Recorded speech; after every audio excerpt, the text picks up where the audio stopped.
नमस्कार मित्रांनो. आजच्या गोष्टीचं नाव आहे आईचं नवं माहेर.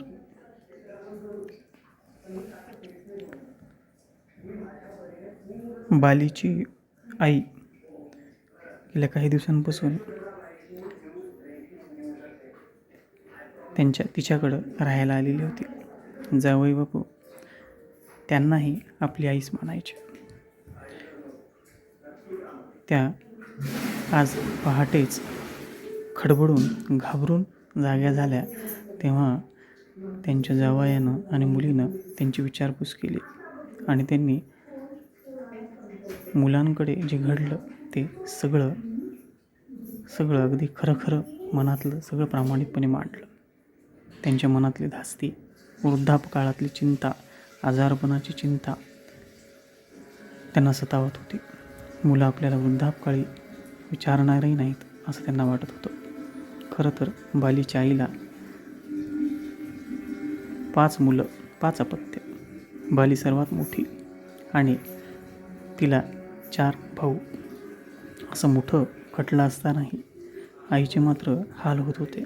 कारण बालीची जी भावंडं होती, भाऊ होते 4ही, ते आपापल्या संसारात एवढे रममाण झाले होते की त्यांना कर्तव्याचं असं म्हणून भान राहिलेलंच नव्हतं. आईवडिलांच्या चुका काढणे आणि केलेल्या कर्तव्याची, केलेल्या कामाचे हिशोब ठेवणे एवढंच त्यांना जमू लागलेलं होतं. काळ बदललेला होता, पण मुलं एवढी बदलतील असं त्यांना कधीच वाटलं नाही. त्यामुळंच त्या खूप खिन्न राहत होत्या. गेल्या काही वर्षांपासून त्या जेव्हा बालीकडे येत होत्या तेव्हापासून त्या विचारमग्न असायच्या.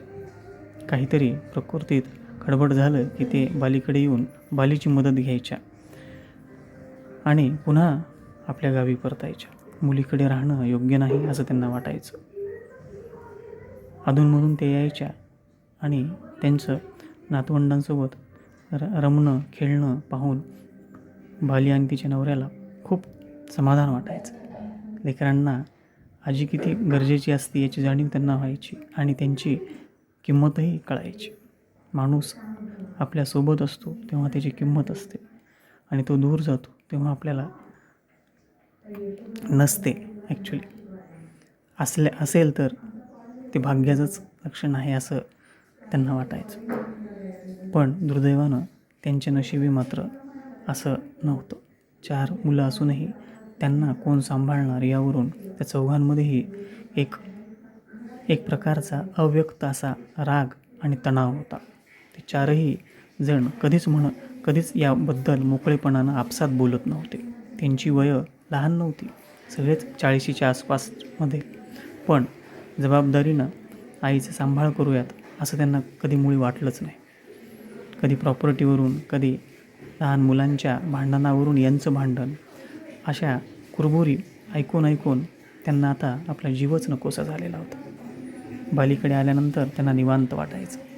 त्या पुन्हा हिरिरीनं बोलायच्या. अगदी लहानपणीच्या गोष्टी, माहेरच्या गोष्टी, लग्न झाल्यानंतरचे दिवस, मुलं बाळ झाल्यानंतरचे काळ, हालाखीचे दिवस, संघर्षाचे दिवस, आनंदाचे क्षण, ह्या सगळ्या गोष्टी बालीला त्या अगदी मैत्रिणीसारख्या सांगायच्या.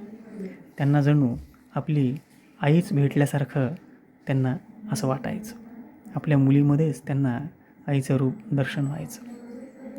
त्या मुलीकडे सासरी आल्यानंतर त्यांना आपण मुलीच्या सासरी आलो आहोत याची जाणीवही तशी कमीच व्हायची. इतक्या त्या मोकळेपणानं वावरायच्या. तसा मोकळा वावर इथं त्यांना होता. तसं स्वातंत्र्य होतं बोलण्याचं, वागण्याचं, हसण्याचं, खेळण्याचं, ह्या सगळ्या गोष्टी. पण आपल्याच हक्काची मुलं आपल्याला साध्या भावना व्यक्त करण्यापासून वंचित ठेवत होते. छोट्या गोष्टींच्या चुका, त्रुटी आणि केलेल्या कामांचे, उपकाराचे सगळे हिशेब ऐकून आता त्यांचे कान विटून गेलेले होते. त्यांना नकोसं झालेलं होतं. म्हणूनच बाली हे सगळं ओळखून होती. बालीनं सांगितलं, अगं आई, तुला तुझ्या हक्काचं घर आहे. नाही आता मला काहीच नको आहे. मी आता आश्रमातच जाईन म्हणते. नको मला कोणाला माझा त्रास नको आणि माझ्या विचारांचा ओझही नको. आणि त्यांचे सल्ले तर मला मुळीच नकोत आता बस.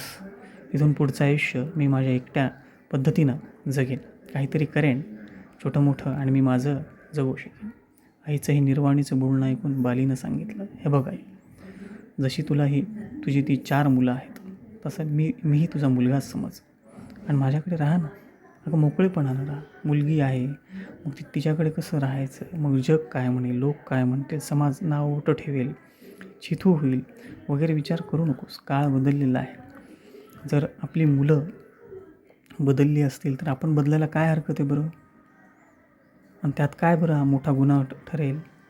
माणसानं माणसासारखं वागावं, इतका साधा नियम आपल्या सगळ्यांना कळत नसेल तर आणखी कोणी तुम्हाला काय समजावून सांगणार बरं? बाली वैतागानं बोलत होती.